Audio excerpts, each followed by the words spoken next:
It was in the year 2016 that a combination of events into which I need not enter caused Mr. Sherlock Holmes and myself to spend some weeks in one of the great university towns, and it was during this time that the small but instructive adventure which I am about to relate befell us. So, one evening we received a visit from one good friend, Mrs. Nicole Soames, tutor and lecturer of Greek at the College of St. Luke's. She was very nervous and told us about an accident that happened in the college.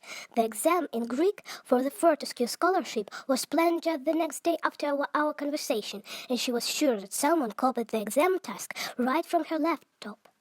Then Sherlock sent a stream of hysterical exclamations in a reasonable direction by asking about suspects. Well, there were 4 of them. The secretary, Mrs. Bannister, who was the only one who had the second key from the room, but Mrs. Soames thought she was unable to do this.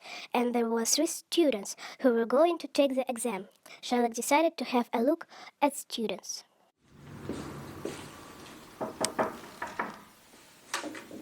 The first one was Jane Gilchrist, who was a hard-working and diligent young lady. She was engaged in sport dances and won the medal for them. Her father went bankrupt on car racing and left his daughter penniless.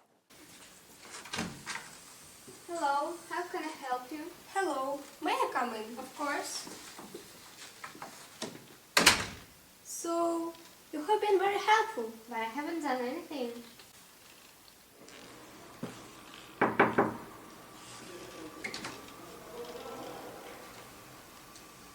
The second was Deeply Ross, who was very calm and withdrawn.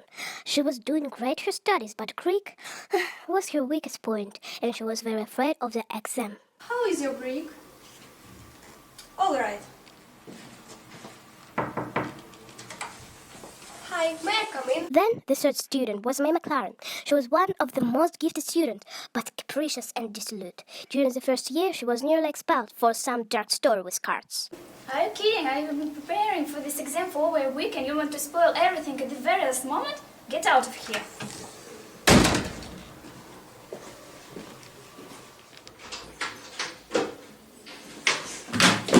Well, how's this going? I have found the criminal. There are even 2 of them. How? 2? Yes, please, call Bannister and Jane Gilchrist. What? Oh my god! They? So, why have I decided they are guilty?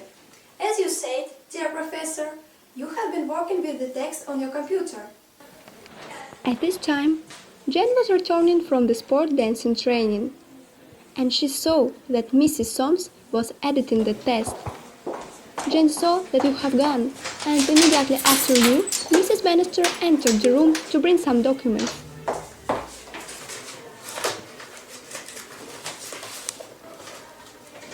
Then someone called her, and she forgot to lock the door and remove the key. Hello?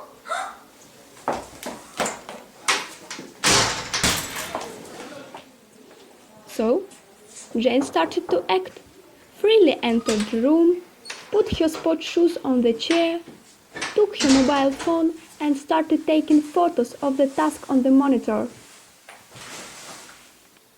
Then Mrs. Bannister entered the room and understood everything. She swore I won't tell she anyone! wouldn't tell anyone about it, and Jane ran out of the room. Then Mrs. Soames called Mrs. Bannister, and she remembered that shoes are still on the chair. That is because she immediately sat down on them. When I entered Jane Gilchrist's room, I noticed the mobile phone and sport shoes and understood everything.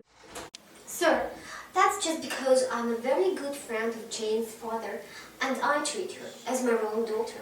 I should have helped her. Bannister, relax. I don't blame you, but Jane Gilchrist will not be allowed to the exam on Greek. Now, dear Watson, let's have a dinner. As for Jane, I am sure that you will have a brilliant career once you have stumbled, but now you will be supervised only by highest aspirations.